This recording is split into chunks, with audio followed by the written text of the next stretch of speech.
POK Pakistan occupied Kashmir. మన దేశం 1947లో కోల్పోయిన ఈ ప్రాంతాన్ని తిరిగి సొంతం చేసుకోగలదో లేదో తెలుసుకోవాలనుకుంటే ముందుగా 3 ముఖ్యమైన విషయాల గురించి తెలుసుకోవాలి. నంబర్ 1, అసలు పాకిస్తాన్ ఈ ప్రాంతాన్ని ఎలా ఆక్రమించుకుంది. నంబర్ 2, ప్రస్తుతం ఈ ప్రాంతంలోని ప్రజలు భారత్, పాకిస్తాన్లలో ఏ దేశానికి అనుకూలంగా ఉన్నారు. నంబర్ 3, ఈ ప్రాంతాన్ని ఆక్రమించుకోవాలనుకుంటే భారత్ ఎలాంటి ఇబ్బందుల్ని ఎదుర్కోవాల్సి ఉంటుంది. ఇలాంటి 3 ముఖ్యమైన విషయాల గురించి ఈ వీడియోలో చెప్పబోతున్నాను. Let's begin our episode. Number 1, Pakistan ఈ POK ప్రాంతాన్ని ఎలా ఆక్రమించుకుంది. 1947లో బ్రిటిషర్స్ స్వాతంత్రాన్ని ప్రకటించినప్పుడు మన దేశంలో 3 రకాల వ్యవస్థలుండేవి. నంబర్ 1, బ్రిటిష్ ఇండియా, అంటే ఈ ప్రాంతాన్ని బ్రిటిషర్సే స్వయంగా రూల్ చేసేవారు. నంబర్ 2, పోర్చుగీస్ వారు పరిపాలించే గోవా, డామన్ డయ్యూ లాంటి కొన్ని ప్రాంతాలు. నంబర్ 3, స్వదేశీ సంస్థానాలు, అంటే వీటిని ఇక్కడ స్థానికంగా ఉండే రాజులే పరిపాలించేవారు. అందుకుగాను బ్రిటిషర్స్కి ప్రతి సంవత్సరం కొంత మొత్తం ట్యాక్స్ రూపంలో పే చేసేవారు. బ్రిటిషర్స్ మన దేశానికి స్వాతంత్రాన్ని ప్రకటించినప్పుడే ఈ POK సమస్యకు పునాది పడింది. వారు తాము పరిపాలిస్తున్న బ్రిటిష్ ఇండియాకు మాత్రమే స్వాతంత్రాన్ని ప్రకటించారు.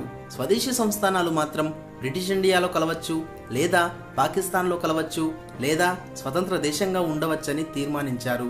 చాలా స్వదేశీ సంస్థానాలు భారత్లో చేరడానికి అంగీకరించాయి, కానీ కొన్ని మాత్రం అంగీకరించలేదు.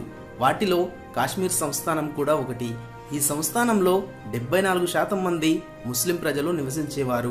కానీ ఈ సంస్థానాన్ని రాజపుత్ర వంశానికి చెందిన మహారాజా హరిసింగ్ అనే ఒక హిందూ రాజు పరిపాలించేవాడు.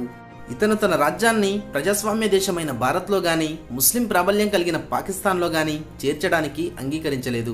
కాశ్మీర్ స్వతంత్ర దేశంగానే కొనసాగుతుందని ప్రకటించాడు. కాశ్మీర్ సంస్థానం భారత్ పాకిస్తాన్ సరిహద్దులో కీలక ప్రాంతం కావడం చేత పాకిస్తాన్ కాశ్మీర్ని వదులుకోవడానికి ఇష్టపడలేదు. అందువల్ల పాకిస్తాన్ గవర్నర్ జనరల్ అయిన మహమ్మద్ అలీ జిన్నా రాజా హరిసింగ్కి ఒక రాయబారం పంపారు. ఆ రాయబారంలో కాశ్మీర్ని పాకిస్తాన్లో విలీనం చేయకపోతే తీవ్ర పరిణామాలు ఎదుర్కోవాల్సి వస్తుందని హెచ్చరించాడు. కానీ రాజా హరిసింగ్ ఆ హెచ్చరికలను పట్టించుకోలేదు. ఇదిలా ఉండగా కాశ్మీర్లో రాజరిక పాలన తొలగించి ప్రజాస్వామ్య పాలన ప్రవేశపెట్టాలని కాశ్మీర్ సింహంగా పిలువబడే షేక్ అబ్దుల్లా ఉద్యమం మొదలుపెట్టాడు. దీనికి తోడు 60,000 మంది కాశ్మీర్ సైనికులు స్థానిక ప్రజలతో కలిసి మహారాజాకి ఎలాంటి ట్యాక్సెస్ కట్టబోమని ఉద్యమం మొదలుపెట్టారు. ఈ ఉద్రిక్త పరిస్థితుల మధ్య పాకిస్తాన్ నుండి 2,000 మంది కఠోర శిక్షణ పొందిన సైనికులు మరియు ప్రాణాలకు తెగించి పోరాడే గిరిజన జాతి యువకులు కాశ్మీర్లోకి రహస్యంగా చొరబడ్డారు. దాంతో మహారాజాకు వ్యతిరేకంగా మొదలైన ఈ ఉద్యమం పాకిస్తాన్ అనుకూల ఉద్యమంగా మారిపోయింది. 1947 ఆగస్టు 15న కొంతమంది ఉద్యమకారులు పాకిస్తాన్ జెండాను ఎగరవేసి కాశ్మీర్ని పాకిస్తాన్లో విలీనం చేయాలని నినాదాలు చేశారు. కాశ్మీర్లోని కీలక ప్రాంతాలైన ముజఫరాబాద్, బారాముల్లాని స్వాధీనం చేసుకున్నారు. ఈ బారాముల్లా ప్రస్తుత శ్రీనగర్కి కేవలం 32 కిలోమీటర్ల దూరంలో మాత్రమే ఉంది. దాంతో మహారాజా హరిసింగ్ కాశ్మీర్ పాకిస్తాన్ వశమయ్యే అవకాశం ఉందని భయపడ్డాడు.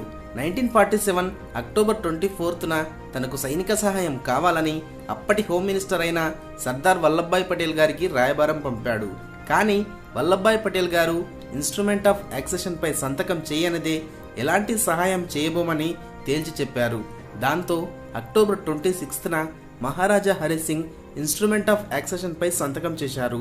రక్షణ, విదేశీ వ్యవహారాలు, కమ్యూనికేషన్ లాంటి ముఖ్యమైన రంగాల్లో భారత ప్రభుత్వ అధికారాన్ని గుర్తిస్తూ జమ్మూ కాశ్మీర్ భారత్లో అంతర్భాగంగా మారింది. పాకిస్తాన్ ఆక్రమించుకున్న కాశ్మీర్ని తిరిగి స్వాధీనం చేసుకోవడానికి భారత ప్రభుత్వం ఆర్మీని రంగంలోకి దింపింది. భారత్, పాక్ మధ్య భీకర యుద్ధం జరుగుతున్న సమయంలో 1948 జనవరి 1న జవహర్లాల్ నెహ్రూ గారు జమ్మూ కాశ్మీర్ విషయంలో జోక్యం చేసుకోవాలని UNOకి ఫిర్యాదు చేశారు. అప్పుడు UNO ఏప్రిల్ 21న రిజల్యూషన్ 47ని ఆమోదించింది. ఈ రిజల్యూషన్లో 3 ముఖ్యమైన విషయాలను పేర్కొంది. వాటిలో మొదటిది, పాకిస్తాన్ కాశ్మీర్ నుండి తన బలగాలను వెనక్కి తీసుకోవాలి. రెండవది, భారత ప్రభుత్వం కాశ్మీర్లో పోరాడుతున్న తన సైనికుల సంఖ్యను కనీసానికి తగ్గించాలి. మూడవది, పాకిస్తాన్ ఆక్రమించుకున్న కాశ్మీర్లో ప్రజాభిప్రాయ సేకరణ నిర్వహించాలి. కానీ పాకిస్తాన్ ఈ భూభాగం నుండి తన సైన్యాన్ని విరమించలేకపోవడం వల్ల ఇప్పటికీ ఆ ప్రజాభిప్రాయ సేకరణ నిర్వహించలేదు. దాంతో 1949లో రెండు దేశాల సరిహద్దుగా సీజ్ ఫైర్ లైన్ ని గుర్తించారు.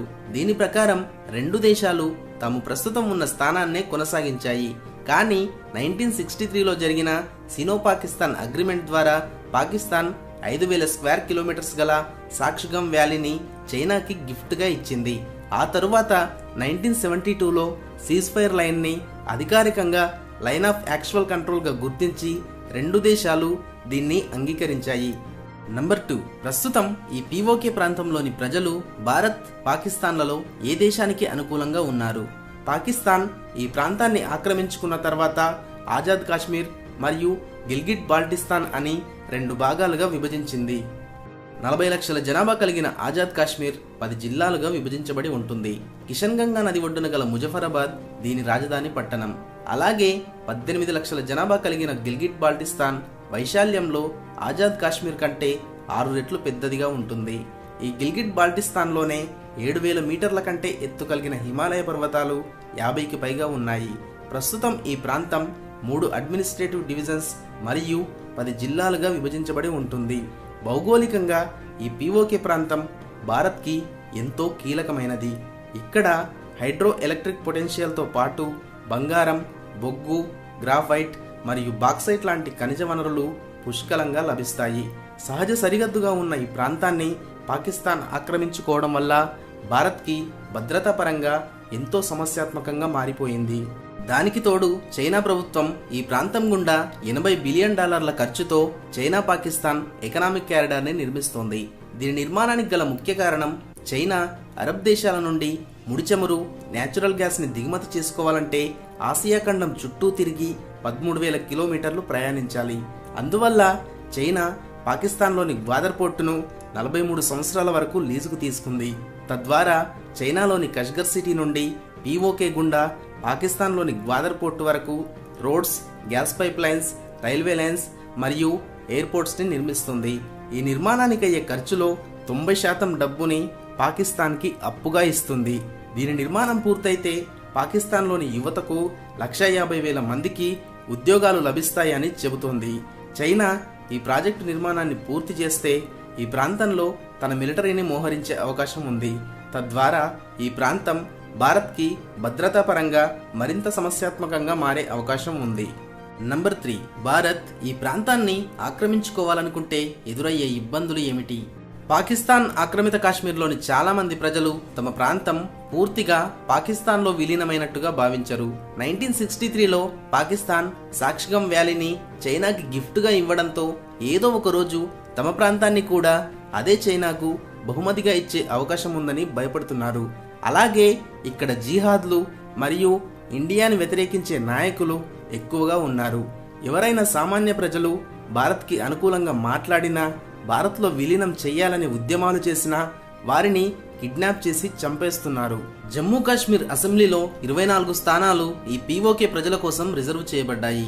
ఇలా ఉద్యోగ కల్పనలో గాని, ప్రభుత్వ పథకాలలో గాని మరిన్ని రిజర్వేషన్స్ కల్పిస్తామని భారత ప్రభుత్వం ప్రకటిస్తే పీఓకేలో భారత్కి అనుకూలంగా మారే ప్రజల సంఖ్యను పెంచుకోవచ్చు.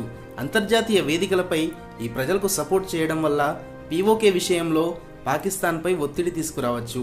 దానికి తోడు ప్రస్తుతం జమ్మూ కాశ్మీర్కి స్వయం ప్రతిపత్తి కల్పించే ఆర్టికల్ 370ని రద్దు చేయడం జరిగింది. ఇదే సమయంలో జమ్మూ కాశ్మీర్లో శాంతిని నెలకొల్పి అభివృద్ధి అంటే ఏంటో చూపించాలి. అప్పుడు ఆ అభివృద్ధి చూసైనా పీఓకేలో భారత్కి సపోర్ట్ చేసే ప్రజల సంఖ్యను మరింతగా పెంచుకోవచ్చు.